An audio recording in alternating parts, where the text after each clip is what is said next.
ಹೇಳಿದೆ. ಎಲ್ರು ಏನ್ ಅನ್ಕೊಂಡ್ಬಿಟ್ಟಿದಾರೆ ಅಂತಂದ್ರೆ ಇವ್ರೆ ನನಗೆ ಹೇಳಿ ವಿಡಿಯೋ ಮಾಡ್ತಿದಾರೆ ಅಂತ.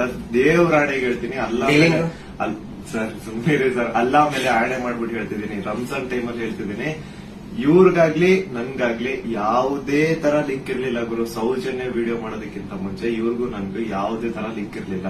ಸೌಜನ್ಯ ವಿಡಿಯೋ ಯಾವಾಗ 1 ಮಿಲಿಯನ್ ಕ್ರಾಸ್ ಮಾಡ್ತೋ ನನ್ನ ಕೈ ಕಾಲು ಸ್ಟಾರ್ಟ್ ಆಗ್ಬಿಡ್ತು. ಯಾಕಂತಂದ್ರೆ ಡೆತ್ ಕಾಲ್ಸ್ ಬರ್ತಾನೆ ಇದಾವೆ.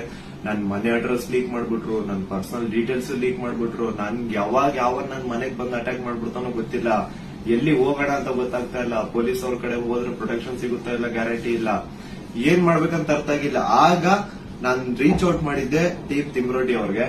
ಸರ್ ನನ್ಗೆ ಈ ತರ ಆಗ್ತಿದೆ, ಪ್ಲೀಸ್ ನಿಮ್ ಕಡೆ ಸಪೋರ್ಟ್ ಬೇಕು, ನಂಗೆ ಸಪೋರ್ಟ್ ಮಾಡಿ ಅಂತ ಕೇಳಿದ ತಕ್ಷಣ ಇಮ್ಮಿಡಿಯೇಟ್ಲಿ ಅವ್ರು ನನ್ನ ನಂಬರ್ನ ತಗೊಂಡು ನನಗೆ ಕಾಲ್ ಮಾಡಿ ನಿಮ್ ಜೊತೆಗೆ ನಾವ್ ಇದೀವಿ ಅಂತ ಧೈರ್ಯ ಕೊಟ್ರು. ಅಂಡ್ ಅರೌಂಡ್ ನನ್ ಮೇಲೆ ಪೊಲೀಸ್ ನೋಟಿಸ್ ಆಗಿದ್ರು ಸ್ಟಿಲ್ ಇವರೇ ನನ್ಗೊಬ್ಬ ಅಡ್ವೊಕೇಟ್ ನ ಹುಡುಕಿ ನಾವು ನಿಮ್ ಜೊತೆಗಿದ್ದೀವಿ, ನೀವ್ ತಲೆನೇ ಕೆಡ್ಸ್ಕೋಬೇಡಿ ಅಂತ. ಈಗ ನೋಡಿ ಅರೌಂಡ್ ಮಿಡ್ ನೈಟ್ 1 ಆಗ್ತಿದೆ, ಅಡ್ವೊಕೇಟ್ ಅವ್ರ ಆಫೀಸರ್ ಕೂತಿದೀವಿ.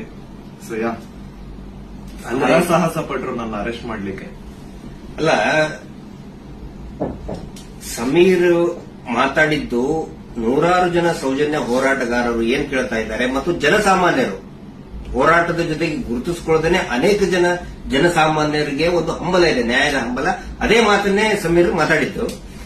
ಅವ್ರನ್ನ ಅರೆಸ್ಟ್ ಮಾಡೋದಕ್ಕೆ ಬಳ್ಳಾರಿಯಿಂದ ಬಂದಿದ್ದಾರೆ ಇವತ್ತು. ಅರೆಸ್ಟ್ ಮಾಡ್ಕೊಂಡು ಹೋಗೇ ಹೋಗ್ತೀವಿ ಅಂತ ಹೇಳಿ